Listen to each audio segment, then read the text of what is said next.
Hello hello sir Audible.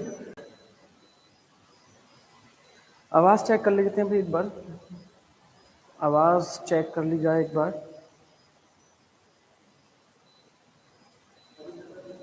अच्छा अभी show नहीं किया। एक सेकेंड। हम्म। बच्चों बताओ आवाज़ आ रही है क्या? Am I audible guys?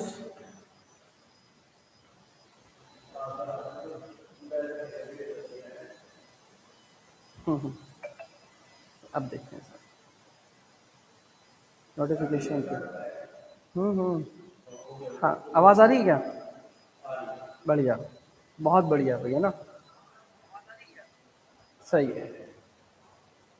चलो भाई, आज का लेक्चर नंबर 3 से वाला ही पंखा ऑफ कर देगा ना।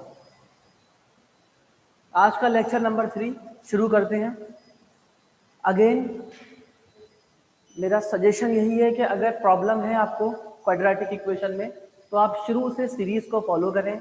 लेक्चर 1 देखें सुकून से, सारे कंसेप्ट समझें और उसके बेसिस पे हमने लेक्चर 2 में बहुत सारे क्वेश्चंस डिस्कस किए हैं और उन क्वेश्चंस को भी ट्राई करें, खुद से सॉल्व करें। उसके बाद लेक्चर 3 पे आए, ठीक है। और हमारा ये ड्रिफ्ट एकेडमी का एक सेशन चल रहा है, एक सीरीज चल रही है जिसमें हम लोग मैथ्स के सारे चैप्टर्स कवर करने वाले हैं और सिर्फ मैथ्स ही नहीं, केमिस्ट्री के भी सारे चैप्टर्स कवर करेंगे। सिमिलरली 11th की जो फिजिक्स है, केमिस्ट्री है, उसको भी हम लाइव डेली लेके आने वाले हैं और आपको वो ड्रिफ्ट एकेडमी के यूट्यूब चैनल पर डेली मिल जाया करेगा, ठीक है। तो चलिए शुरू करते हैं लेक्चर नंबर 3। अभी तक क्या पढ़ लिया था एक बार मुझे याद दिला दो आप लोग। सबसे पहले अगर आपको याद हो तो हमने बेसिक डिस्कस किया था पॉलिनोमियल के बारे में। भाई पॉलिनोमियल ऐसा होता है, ये फीचर्स हैं, ये स्पेसिफिकेशंस याद रखने थे। उसके बाद डिग्री, कोएफिशिएंट्स, मॉनिक पॉलिनोमियल, ये सब याद था। उसके बाद हम लोग आए थे सेकंड पे, तो हमने बहुत सारे क्वेश्चंस किए थे क्वाड्रेटिक पॉलिनोमियल स्पेशली, है ना। और आज हमने, हाँ उसके बाद हमने ये भी डिस्कस किया था, अगर आपको याद हो, कि 4 मेथड्स होते हैं। फैक्टराइजेशन, जिसमें हमने मिडिल टर्म को स्प्लिट करना सिखाया था, और दूसरा मेथड है हमारा क्या, क्वाड्रेटिक फार्मूला, है ना। और तीसरा है आपका जो कंप्लीटिंग स्क्वायर मेथड है, बेसिकली उसी का एक प्रोसीजर है। और तीसरा लास्ट मेथड है चौथा, वो है एक न्यू टेक्निक, वो भी हम डिस्कस करेंगे, ठीक है। अच्छा, पहला मेथड फैक्टराइजेशन हो चुका था, अगर आपको याद हो, उसमें हमने सीख लिया था, न्यूमेरिकल्स भी कर लिए थे, ठीक है। आज हम लोग सीखने वाले हैं बेसिकली क्या, कि भैया क्वाड्रेटिक फार्मूला क्या है और कैसे उसको अप्लाई करते हैं। क्योंकि हमें क्या होता है, न्यूमेरिकल्स जो आते हैं ना, क्वेश्चंस जो आते हैं, उसमें हम सोच नहीं पाते यार, है ना। बहुत दिक्कत होती है कि जो मिडिल टर्म स्प्लिट वाले जो खेल हैं वो हमसे हो नहीं पाता।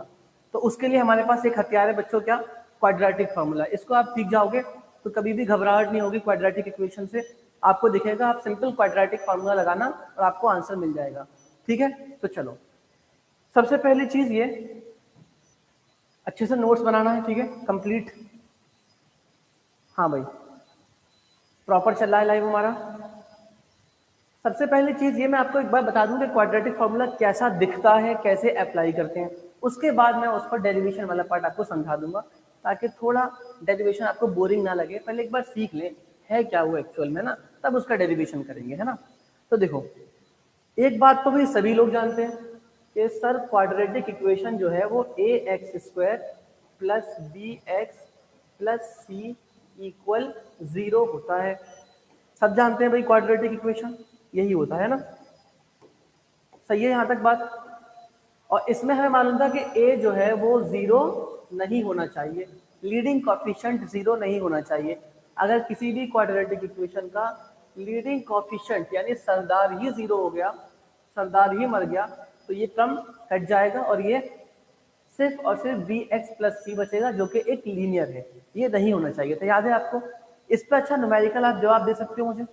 जैसे मैंने, अगर आप सपोज करो मैंने आपसे पूछा कि बताइए, क्वेश्चन ये है सिंपल सा, कि फाइंड वैल्यू ऑफ के, फाइंड वैल्यू ऑफ के so that it will be a quadratic equation, it will be a quadratic equation, ठीक है। क्वेश्चन है भैया वैल्यू ऑफ के बता दो कि अगर ये क्वाड्रेटिक इक्वेशन है, क्या है, ये दे रखा है आपको, k minus √2 x³ plus 2x² -1 equal 0। सही है। Find the value of k so that it will be a quadratic equation. ये जो दे रखा भैया क्वाड्रेटिक इक्वेशन, तो आप क्या करेंगे? सिंपल बताओ भाई, इसमें हमारा सिंपल हमने क्या है क्वाड्रेटिक इक्वेशन में, देखो क्या है, यही तो फॉर्मेट है, यानी x² वाला टर्म बचना चाहिए, इससे ऊपर कोई टर्म नहीं होना चाहिए, x³ नहीं होना चाहिए, या बाय क्वाड्रेटिक वाला x4 नहीं होना चाहिए, है ना, x² होना चाहिए। अब आप देखो यार, यहाँ पर आपको दिख रहा है क्या, ये जो है जो क्वाड्रेटिक, ये जो इक्वेशन दे रखा है, इसमें x³ है, 2x² है, -1 है। तो यार ये x³ अगर जब तक रहेगा, जब तक इसमें x³ रहेगा, तब तक ये कैसा रहेगा? क्यूबिक रहेगा। सिंपल। तो क्या कर देना चाहिए ये सर, इसमें आप ये करो कि k की वैल्यू √2 पुट कर दो। जैसे यहाँ k √2 पुट करेंगे, √2 माइनस √2 0, 0 इंटू x³ खत्म, x³ खत्म हो गया, क्या बचा? 2x² -1। बात सही है। यानी इसके अंदर आप अगर k इक्वल √2 पुट करोगे तो ये क्या रहेगा बोलो? ये एक क्वाड्रेटिक रहेगा नहीं रहेगा? बताओ देखो। सही है, x2 वाला टर्म करना और ये बचेगा 2x² -1। तो सिंपल आंसर क्या हो गया? k equal √2। अंडरस्टैंडिंग है बिल्कुल बेसिक। चलो अच्छा, एक बात और जवाब दो इसी बात पे। मान लो बच्चों ये पूछा है आपसे, what should be the value of p so that p 3p minus √3 x² plus 8x -1 equal 0 is a quadratic equation। सही है भाई। हमसे पूछा है बताइए भाई p की वैल्यू क्या रख दें हम लोग, क्या होनी चाहिए कि ये क्वाड्रेटिक इक्वेशन रहे। तो अगेन बेसिक, हमारा जो बेसिक है भाई उसी से हम डील करेंगे। अभी हमने सीखा कि भैया ये जो है, जो ये वाला टर्म है x² का कोफिशिएंट है, ये होना चाहिए हर हाल में। अगर ये 0 हो गया तो क्वाड्रेटिक नहीं रहेगा।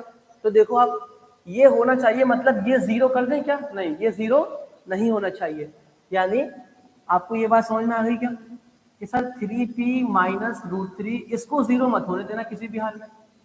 अगर ये 0 हो गया तो 0 इंटू x² खत्म हो जाएगा, ये लीनियर बचेगा 8x -1। क्या बचेगा अगर ये 0 हो गया तो? 8x -1। सही, ये तो लीनियर है, इसका मतलब लीनियर तो चाहिए नहीं, तो इसको 0 नहीं होने देना। बात क्लियर है? तो देखो ये वाली कंडीशन हमने यूज करी। अब इस कंडीशन के हिसाब से हम लोग कर सकते हैं आराम से। ये हो जाएगा आपका आंसर सिंपल कि 3p इक्वल √3 नॉट इक्वल, और p कितना आ गया? √3/3। p आ गया यहाँ से √3/3, यानी p की वैल्यू ये नहीं होनी चाहिए। बाकी कुछ भी ले लो चलेगा, लेकिन p की वैल्यू अगर आपने ये ले ली तो ये टर्म खत्म हो जाएगा और आंसर लीनियर बच जाएगा, है ना। क्लियर है? यानी इसके अलावा क्या ले सकते हैं? देखो आप, ये है भैया नंबर लाइन, सब जानते हैं, यहाँ होता है 0 और बाकी ये प्लस और ये माइनस, ठीक है। तो इस पर जितनी वैल्यूज हैं सब ले लेना, बस कहीं पर भी अगर आपको √3/3 दिख जाए वो नहीं लेना। यहाँ पर मान लो √3/3 है ना। इसके अलावा सारी वैल्यूज ले सकते हैं, बस इसको नहीं लेना, ठीक है। यही तो कहना चाह रहा हूँ मैं। क्लियर है? तो ये एक क्वाड्रेटिक इक्वेशन रहेगा। तो बेसिक जो है डेफिनेशन, उस पर ऐसे क्वेश्चन आपको देखने को मिल जाएंगे, ठीक है। चलो भाई अगली चीज, हाँ जो हमें डिस्कस करना है बच्चों, वो इंपॉर्टेंट चीज क्या है? वो है हमारा आज का टॉपिक, वो है क्वाड्रेटिक फॉर्मूला, ठीक है। क्वाड्रेटिक फॉर्मूला ये दुनिया की एक ऐसी चीज है जिसने बहुत सारा काम आसान कर दिया, और आपको सुन के बड़ा प्राउड फील होगा कि भैया ये हमारे एक इंडियन साइंटिस्ट थे, इंडियन साइंटिस्ट, ठीक है। उनका नाम था बच्चों क्या? श्री, हाँ भैया लिखते हैं श्री धाराचार्य, है ना, श्री धाराचार्य, ठीक है, ये एक इंडियन साइंटिस्ट थे, भैया इन्होंने ही ये फॉर्मूला दिया है ना, है नहीं है इंटरेस्टिंग बात। ये फॉर्मूला किसने दिया है, समझ में आ गया आपको? ये हमारा जो फॉर्मूला है ये हमारे एक इंडियन साइंटिस्ट है, इन्होंने ही दिया है। ठीक है, तो पहले फॉर्मूला देख लेते हैं क्या है, बाद में उसको कैसे ड्राइव किया था, कैसे थोड़ा सा 2-4 स्टेप का डेरिवेशन है वो देख लेंगे, काफी इंटरेस्टिंग है ना। लेकिन पहले फॉर्मूला देख लो है क्या और लगाते कैसे हैं, ठीक है ना। चलो डिस्कस करते हैं, बहुत ज्यादा इंटरेस्टिंग है, बहुत प्यारा है, बहुत ध्यान से सुनो, मजा आएगा। ठीक है, कुछ भी मुश्किल नहीं है इसमें।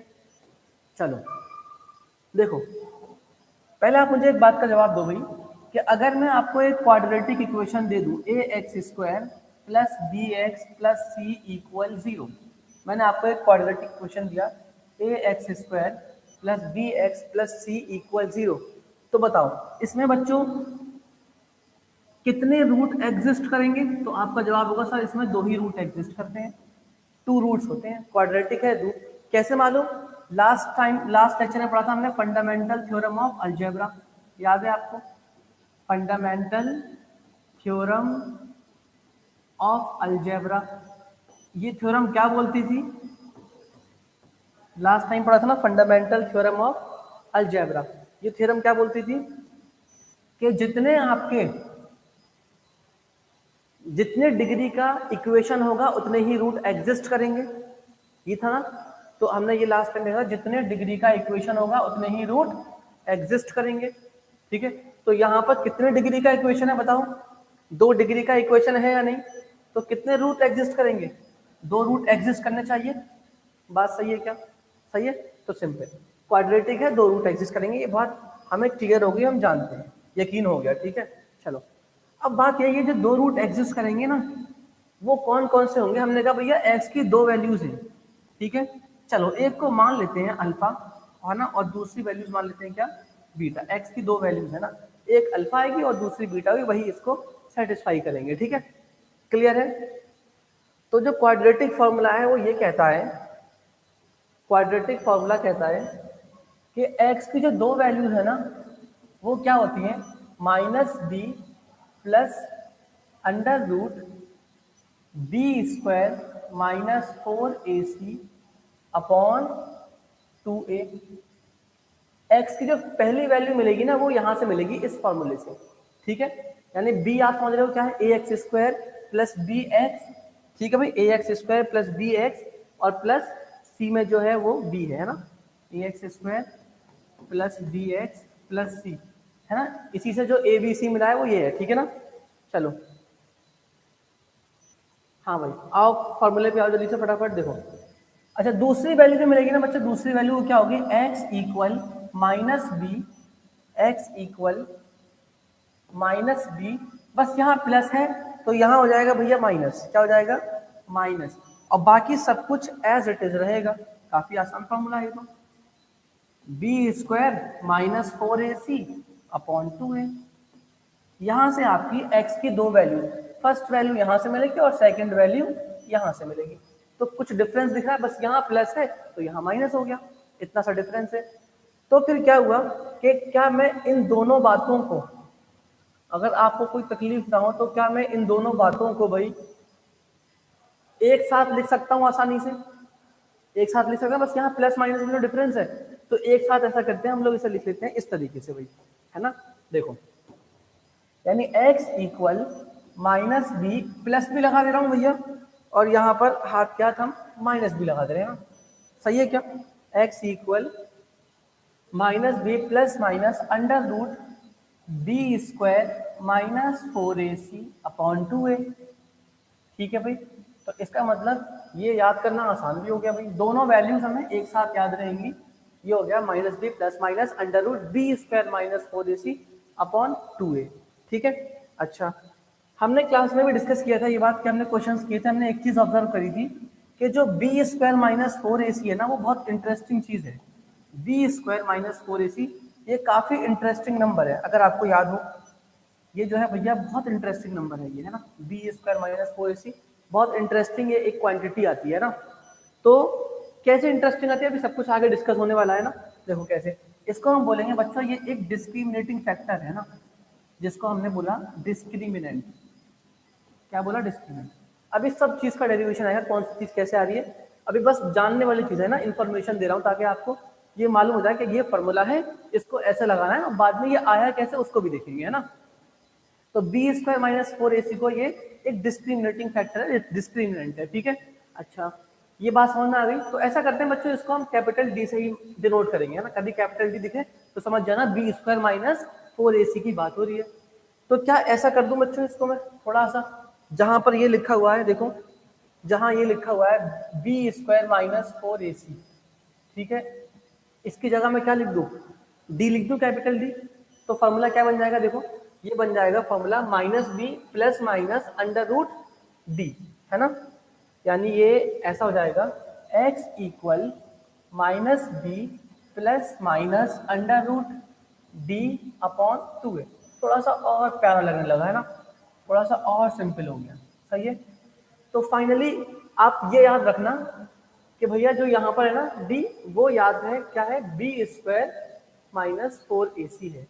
तो ये हमारी फाइनल बात है, ये हमारा फाइनल फॉर्मूला है जो हमें मिला है। पूरी कहानी ये है किसकी, क्वाड्रेटिक फॉर्मूले की, यानी x equal minus b plus minus under root d upon 2a, और डी क्या है, बी स्क्वायर माइनस 4ac, ठीक है। ये तो था भाई फॉर्मूला, ठीक है। इसका नाम क्या है, इसका नाम है बच्चों श्री धाराचार्यास फॉर्मूला, या फिर आप बोल सकते हो क्या, क्वाड्रेटिक फॉर्मूला, श्री धाराचार्यास फॉर्मूला, ठीक है। या आप बोल सकते हो क्या कि सर ये क्वाड्रेटिक के लिए यूज करते हैं इसलिए ये एक क्वाड्रेटिक फॉर्मूला ही बोल सकते हैं, सिंपल, ठीक है भाई। ये थी हमारी कहानी किसकी, क्वाड्रेटिक फॉर्मूले की, सही है। ऐसे ये धीरे धीरे हमने सीख लिया। अच्छा, अब दूसरी चीज ये सीखनी है कि सर इसको यूज कैसे करना है, ये बता दीजिए। एक बार 2-3 न्यूमेरिकल्स रहती है इजी इजी से, उसको यूज करना सीख जाते हैं, फिर फाइनली देखेंगे सर ये आया कैसे था, सोचा कैसे गया था इसके बारे में, ठीक है। चलो, तो अगली हेडिंग डालो आप, how to use the quadratic formula. अगली हेडिंग डाल लो आप लोग, how to use quadratic formula. Quadratic formula sir use कैसे करना है ये आप बता दीजिए आप। चलो ठीक है भाई, देखो हम लोग हाँ न्यूमेरिकल्स लेते हैं ना, एक दो छोटे छोटे क्वेश्चन लेते हैं। मान लो मैंने क्वेश्चन नंबर 1 लिया, फाइंड रूट्स ऑफ रूट 3, चलो सिंपल करते हैं पहले, 3x square minus 5x plus 2, सही है भाई। तो ये आ गया आपका क्वाड्रेटिक इक्वेशन है, रूट्स निकालना है तो मतलब इक्वल 0 लिख लेते हैं। चलो सबसे पहली चीज मुझे बताओ भाई, a कितना है यहाँ पर, तो आप बोलोगे सर 3 है, a कितना है 3, और b कितना है भाई, तो आपका जवाब होना चाहिए सर -5 है विद साइन -5, ठीक है भाई। b कितना है, विद साइन लेना है -5, ठीक है। x का कोफिशिएंट x नहीं लेना है ना, इसके अलावा -5, ठीक है, ये बात सही है। अच्छा ये हो गया -5, और जो c है भैया वो है 2, सही है। तो पहला काम क्या किया करो, सबसे पहले तो हमने किया फाइंड आउट, दूसरा काम करो कि आप कैपिटल डी निकाल लो पहले यार, b square minus 4ac, b square minus 4ac, ठीक है भाई।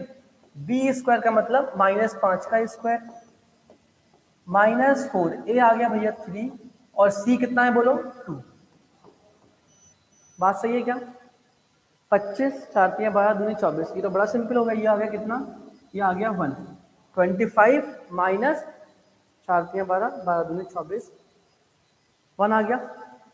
चलो भाई अब देखो अगला स्टेप क्या होगा, अगला स्टेप क्या होगा, तीसरा स्टेप, तो ये करना है आपको सिंपल, डायरेक्टली फॉर्मूला यूज करना है, x इक्वल माइनस बी, बोलो क्या है आगे, plus minus under root d upon 2a, सही है क्या।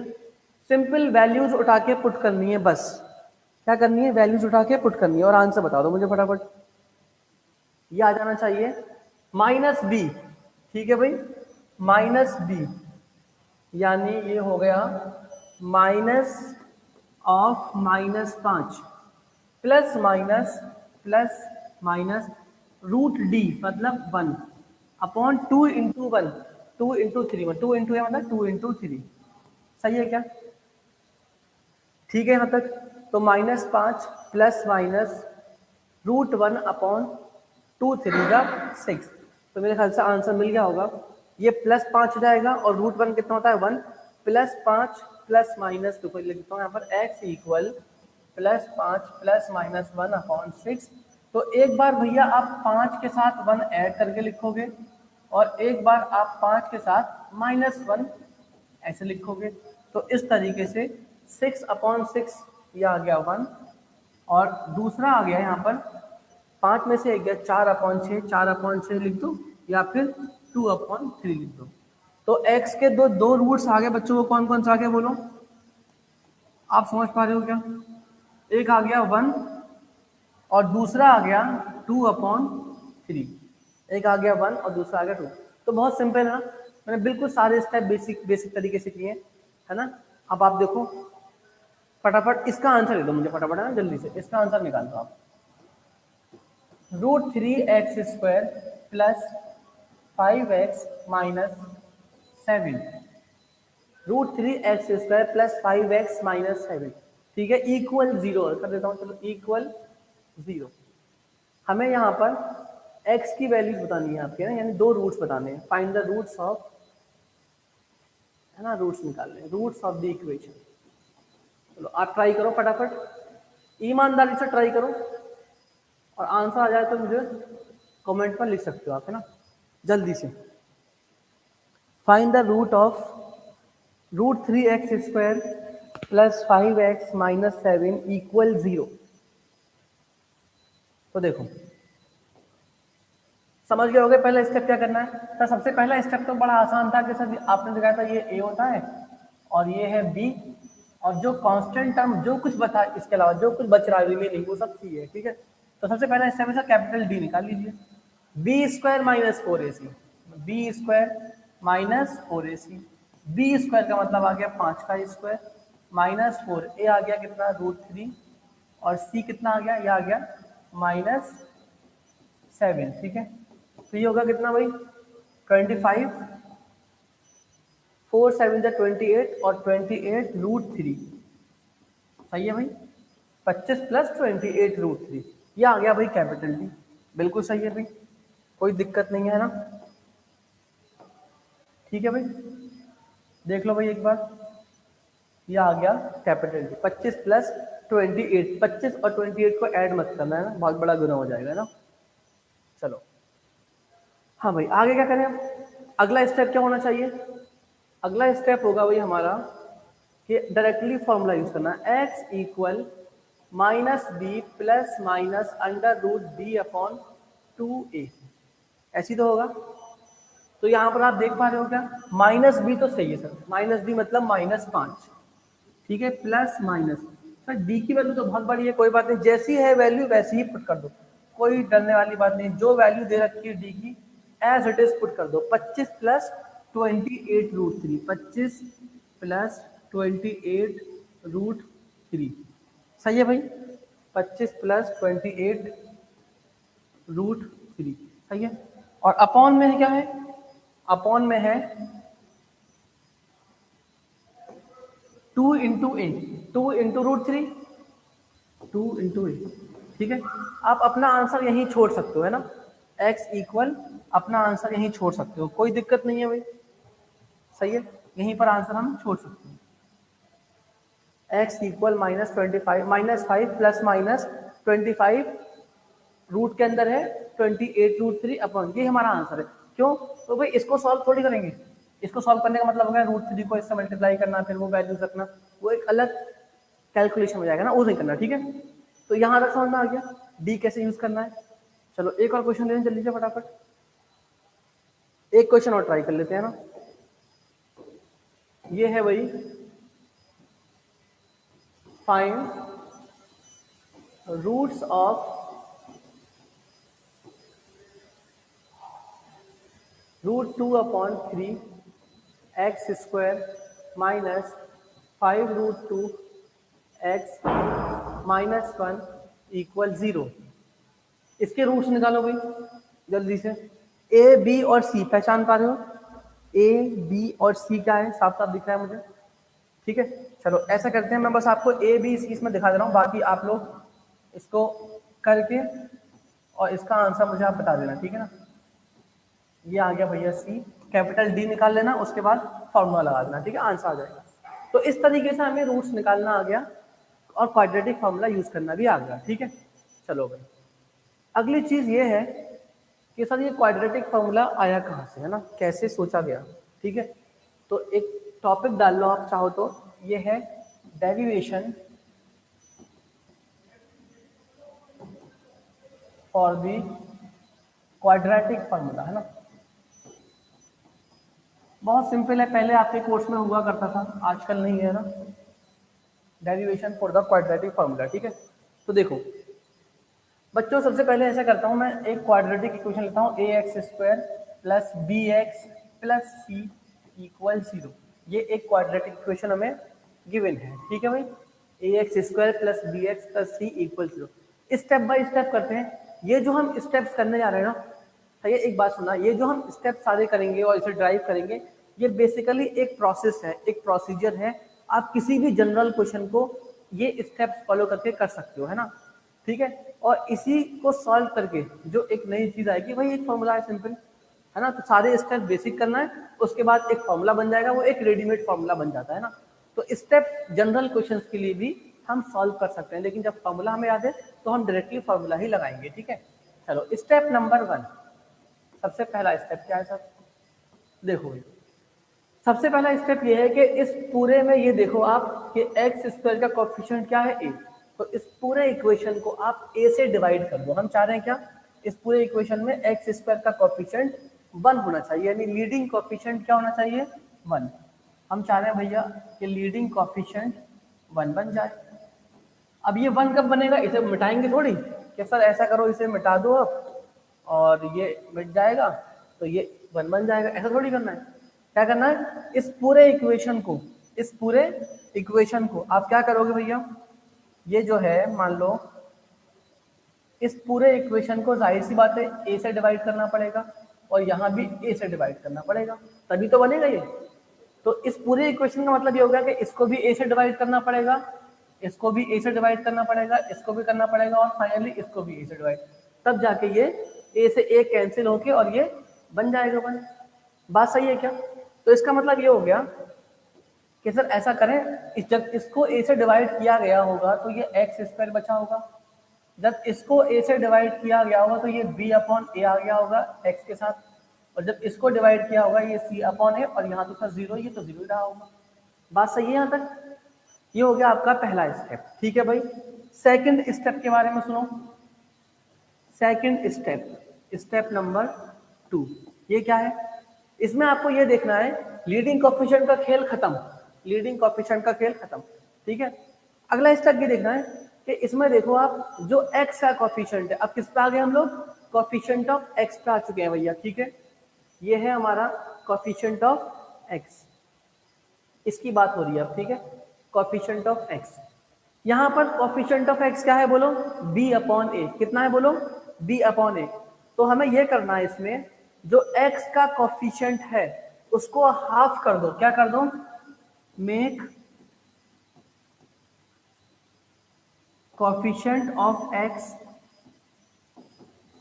हाफ, इसको हाफ कर दो पहला, और इसी में हाथ के हाथ ऐड कर दो भाई इसका, ऐड स्क्वायर ऑफ, पूरी बात करते हैं, ऐड एंड सब्ट्रैक्ट, ऐड भी करना है और सब्ट्रैक्ट भी करना है, क्या, स्क्वायर ऑफ, या और चलो और सिंपल करता हूं, आप add square of it on both sides. बहुत सिंपल कहानी चल रही है ना, सिंपल कहानी चलिए, दोनों तरफ हमें इसका स्क्वायर ऐड करना है। तो देखो ये खेल क्या है, इसको समझो, मैं करके दिखाऊं इसको बच्चों। ये देखो एक बार, ये क्या है, b अपॉन ए का हाफ करो, तो कहोगे सर b अपॉन ए का हाफ, तो सर ये हो गया b अपॉन ए, इसको 1/2 से मल्टीप्लाई कर दिया तो b अपॉन 2a हो गया। बात सही है क्या, b अपॉन 2a हो गया हाफ। अब इस b अपॉन 2a को सही है। b अपॉन 2a को मैं क्या करूंगा, देखो एक्स स्क्वायर ऐसे लिखा, ठीक है, इसको हम ब्लिंक, ठीक है, हाँ भाई x square as it is रहेगा, x square as it is रहेगा, ठीक है, b अपॉन ए एक्स भी एज इट इज रहेगा। अब इसके अंदर हमें क्या करना है, एक बार b अपॉन 2a का स्क्वायर ऐड कर देना यहाँ पर, और c अपॉन ए जैसा है वैसे, इसमें कुछ नहीं करना, ठीक है। मैं ऐसा करता हूँ, इसको दूसरे पेन से लिखता हूँ ना, ये हो गया आपका, ये b अपॉन 2a का स्क्वायर यहाँ ऐड किया, और जो लिखा था उसमें कोई छेड़छाड़ नहीं, c अपॉन ए ऐसी रहेगा यहाँ पर, इक्वल, वहाँ 0 था ना, तो यहाँ पर अगेन b अपॉन 2a का होल स्क्वायर ऐड कर दो। सही है, पहला स्टेप।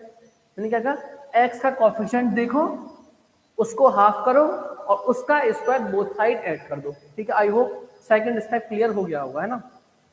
सही है यहाँ तक, सही है भाई। पहला स्टेप एक्स स्क्वायर का कोफिशिएंट 1 बनाना है, 1 बन गया सर। अगला स्टेप क्या है, एक्स के कोफिशिएंट को हाफ करके उसका स्क्वायर बोथ साइड ऐड कर दो, बोथ साइड ऐड कर दिया, ठीक है। अब ऐड करने के बाद मुझे देखो क्या मिलेगा, अगर आप देखो तो आपको बस इतना देखना है कि जो एक्स का कोफिशिएंट है वो प्लस का था, ठीक है भाई। देखो ये है, ध्यान से देखो, ये ना, ये दिख रहा है आपको, ये बच्चों इसमें हमें 3 टर्म इंपॉर्टेंट है। पहला टर्म क्या, पहला टर्म है भाई हमारा ये तीनों टर्म इंपॉर्टेंट है, x square plus b upon a x plus b upon 2a का होल स्क्वायर, ये तीनों टर्म मिलके a प्लस बी का होल स्क्वायर बनाएंगे। देखो x और यहाँ पर b अपॉन 2a, ये a हो जाएगा और ये b हो जाएगा, और इन तीनों टर्म को मैं एक साथ लिखूंगा a प्लस बी का होल स्क्वायर। सिर्फ ये टर्म अकेला बचेगा, है ना, इसको ऐसे लिखेंगे, ठीक है, समझना भाई, ठीक है। मैंने क्या लिखना है, मुझे करना है भाई क्या, देखो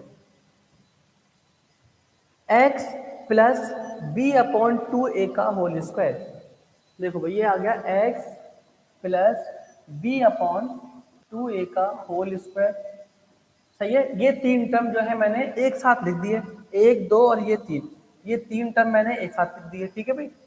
अच्छा, बाकी जो बचा c अपॉन ए, उसको एज इट इज रहने दिया, ये है प्लस c अपॉन ए, और यहाँ पर जो है ये लिखा हुआ है क्या, b अपॉन 2a का होल स्क्वायर। बताओ, ठीक है, इसको आप एक्सपेंड करो, a स्क्वायर आएगा, b अपॉन 2a का होल स्क्वायर आएगा, plus 2 into x into b upon 2 आएगा, 2 into x into b upon 2a भी आएगा, तो ये बिल्कुल सेम आ जाएगा, है ना, ठीक है, बिल्कुल सेम आ जाएगा जो 3 टर्म आपने अभी समेटे थे। आई होप ये बात क्लियर है।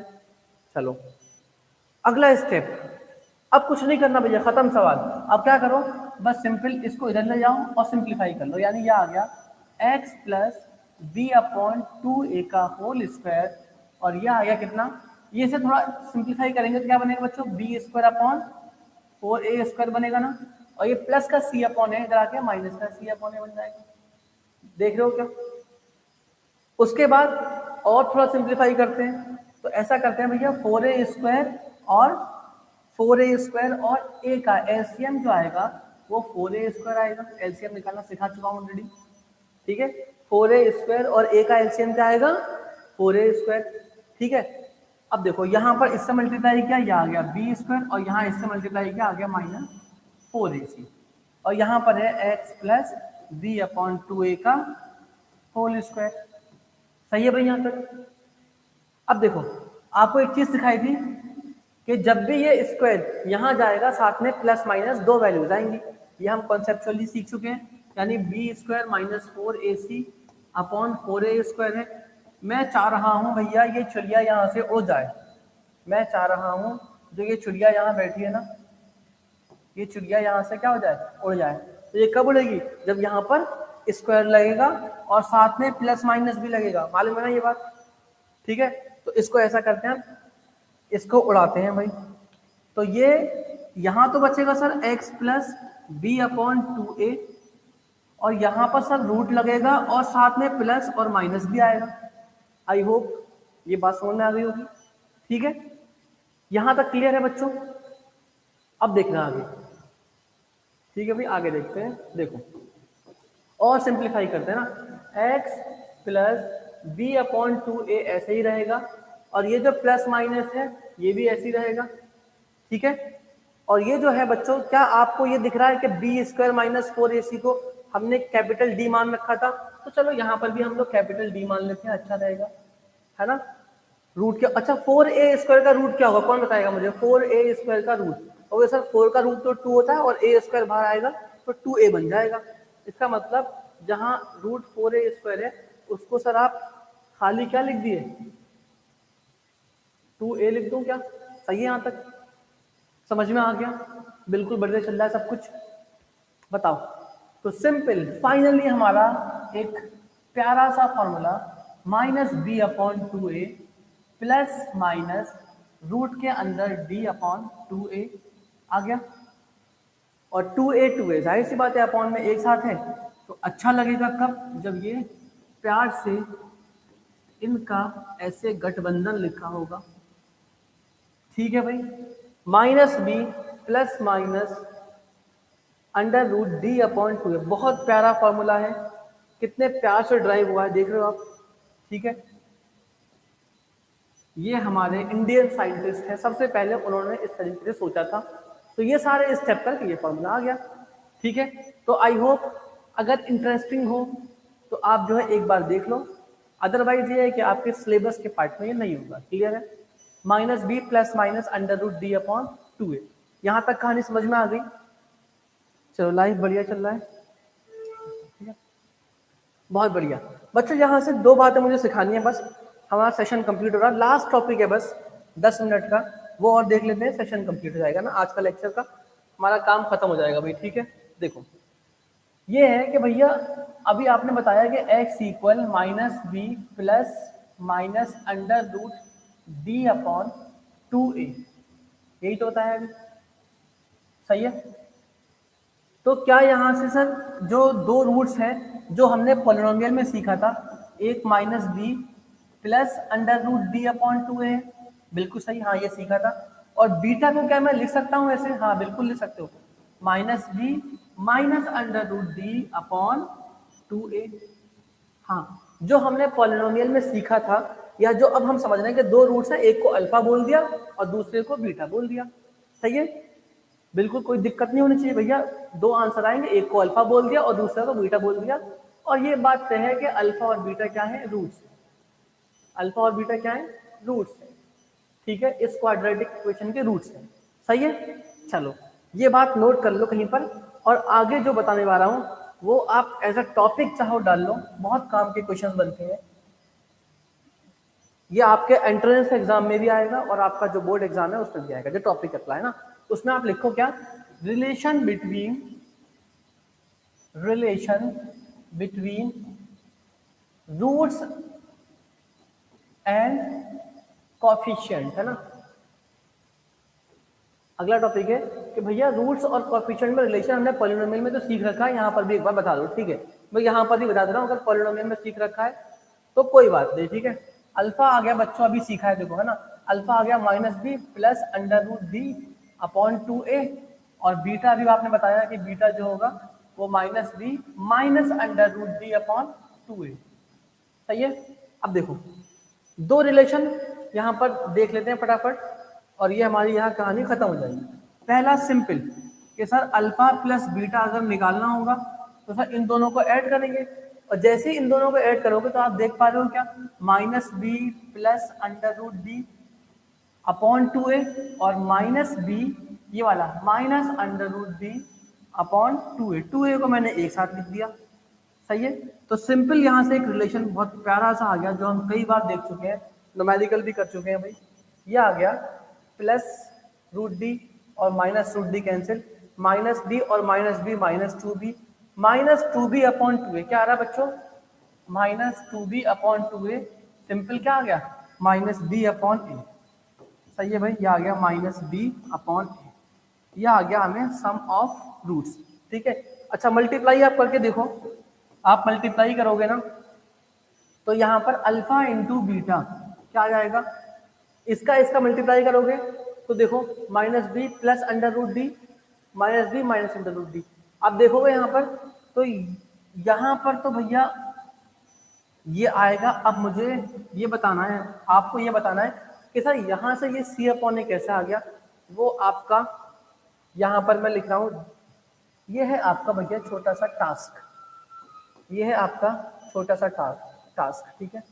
ये बताना है कि ये सी अपॉन ए इस तरीके से कैसे आ गया था, वहां तो पॉलिनोमियल में अलग सिखाया था, ये यहाँ से कैसे आ गया, ठीक है।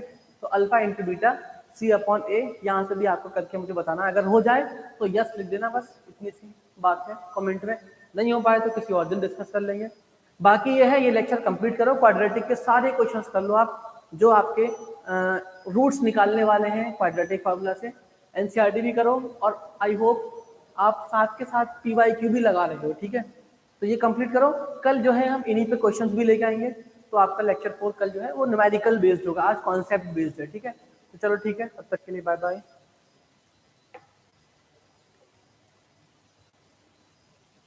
सही है, 40 मिनट का सर।